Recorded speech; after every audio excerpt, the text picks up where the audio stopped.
Balikan po natin ang ulat tungkol sa dagsa ng mga turista sa Baguio. Nakatutok doon live si Sherry Ann Torres. Sherry Ann. Yes, Mel, gaya nga nung kinikwento ko sa iyo kanina, kung dyan sa Metro Manila, yung mga mall, tsaka theme park, yung mga pinupuntahan ng mga tao, dito yung mga turista ang dinadayo ang Baguio City dahil sa malamig na klima. Katunayan kanina umaga, bumagsak yung temperatura dito sa 14.5 degrees Celsius. Mapa Burnham Park, Botanical Garden, Wright Park, at Presidential Residence sa Baguio City na The Mansion. Mga naglipa ng turista ang makikita.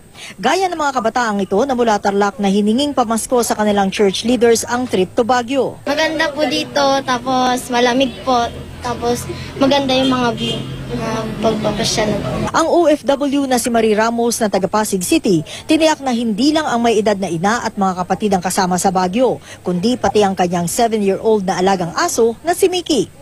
Baguio raw ang gusto niyang puntahan pagkagaling sa Thailand bilang regalo na rin sa ina. Para siyang apo at anak ang halaga namin sa bahay sa kanya. Ang taga-Canada na si Roman Ramirez, pagkain at kapaligiran ng Baguio raw ang hinahanap kaya mas pinili niyang dito magpaabot ng bagong taon. Aside from the climate, I think the food. I like the fresh vegetables here. You get friendly people. Tuwing huling linggo ng taon daw, na itatala talaga ng Baguio City Tourism Office ang pinakamataas na bilang ng turista. Patunay daw na fully booked na ang 150 hotels at 104 transient homes sa Baguio City. Sabi ni City Tourism Officer Benny Alhambra, lampas na sa 700,000 ang turistang nasa Baguio ngayon at aabot pa raw sa 1 milyon.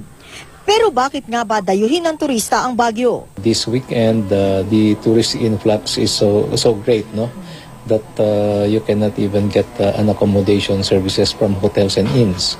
And therefore, people resort to other alternative mode of accommodation services. Kaya kahit dayuhan na sanay na sa malalamig na lugar, di itinatanggi ang halinang dala sa kanila ng Baguio City.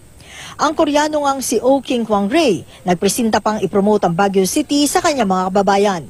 I just recommend my friends to visit here to enjoy this place, cool weather and good security and good food. And most of all Filipinos are really friendly. Okay, so we can enjoy the hospitality. Inaasahang darating din sa Baguio ang Pangulong Noynoy Aquino. Una nang sinabi ng palasyo na pinayuhan ng Pangulo ni DOH Secretary Enrique Ona na magpahinga muna ito. Schedule daw talaga ito ng Pangulo. Gayunman patuloy daw na magmomonitor ang Pangulo lalo na sa mga updates mula sa DOTC, PNP at MMDA sa pagtatapos ng bakasyon.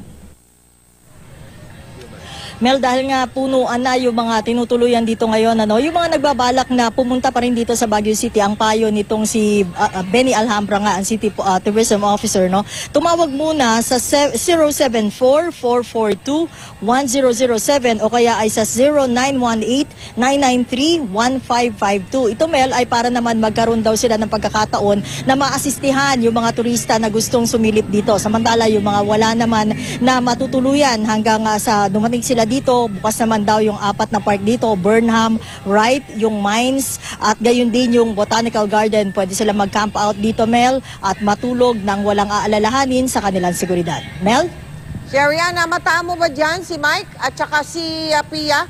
Andyan yung dalawa eh. Nagkatagpo na ba kayo dyan, Sherry Ann? Mel, sa ngayon, hindi pa, at dahil na rin yata to sa medyo marami yung tao dito at patuloy pa rin tayong naghihintay actually na makatagpo yung itong personalidad na ating tinutukoy. Pero umaasa tayo na darating din naman sa mga susunod na mga oras. Mel? Pwede bang magbilin sa'yo? Pakibilin mo yung pasalubong ko, huwag nilang kalimutan. Maraming salamat sa'yo, Sherry Ann Torres.